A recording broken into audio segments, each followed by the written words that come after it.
महाविकास आघाडीचे अधिकृत उमेदवार वीरेंद्र जगताप यांनी केला उमेदवारी अर्ज दाखल।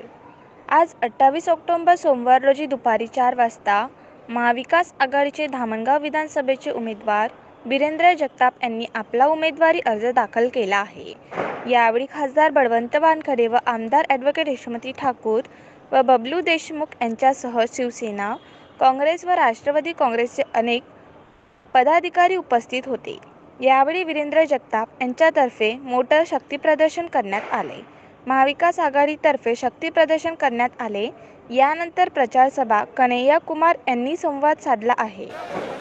वीरेंद्र जगताप जी के नामांकन जाहिर सभा में आए हुए आप तमाम आदरणीय बुजुर्गों का, हमारी माताओं बहनों का, नौजवान साथियों का, खेती किसानी करने वाले शेतकरियों का, मजदूरी करने वाले, मेहनत करके नौकरी करके बिजनेस करके अपने परिवार का भरण पोषण करने वाले आप तमाम मेहनतकश आवाम का क्रांतिकारी अभिनंदन करता हूं।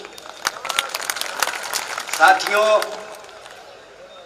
महाराष्ट्र में चुनाव है और इस मौके पर मुझे विदर्भ की महान भूमि पर आने का मौका मिला है। इस अवसर पर मैं सबसे पहले नमन करना चाहता हूं संत तुकरे महाराज को, मैं नमन करना चाहता हूं बाबा गाडगे जी महाराज को। और आज कई सारे स्पीकर ने सोयाबीन के बारे में बात किया है, विदर्भ के जो शेतकरी हैं, जो किसान हैं, उनके हालात के बारे में बात किया है। तो मैं इस मंच से याद करना चाहता हूं डॉक्टर पंजाब राव देशमुख जी का, जो संविधान सभा के सदस्य थे, पहले कृषि मंत्री थे। मैं इस मंच से उनको नमन करता हूं, उनका अभिनंदन करता हूं।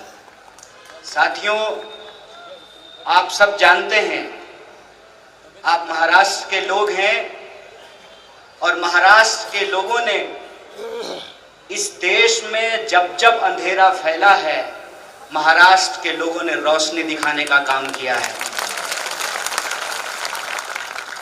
मैं आपसे दो चार सीधी बात करना चाहता हूं।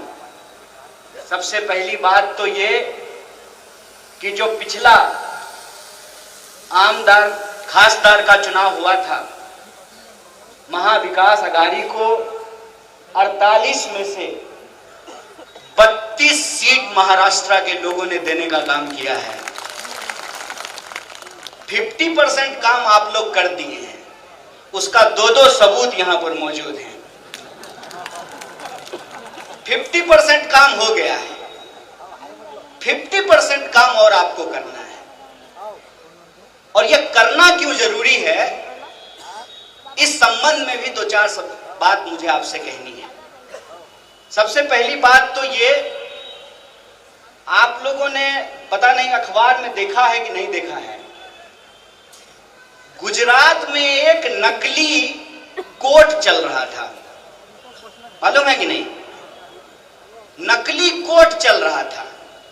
एक आदमी जज बन करके बकायदा कोर्ट लगा रहा था और लोगों को सजा सुना रहा था।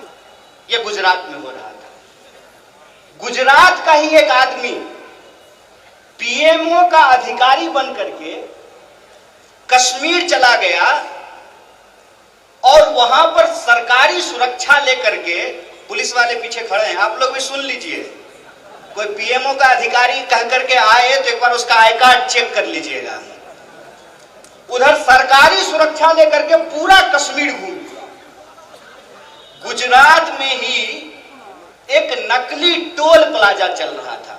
जैसे आप समृद्धि पर चढ़ते हैं तो टोल प्लाजा आता है, फिर जब आप चांदूर रेलवे के लिए उतरेंगे तो फिर टोल प्लाजा आता है। गुजरात में एक नकली टोल प्लाजा चल रहा था।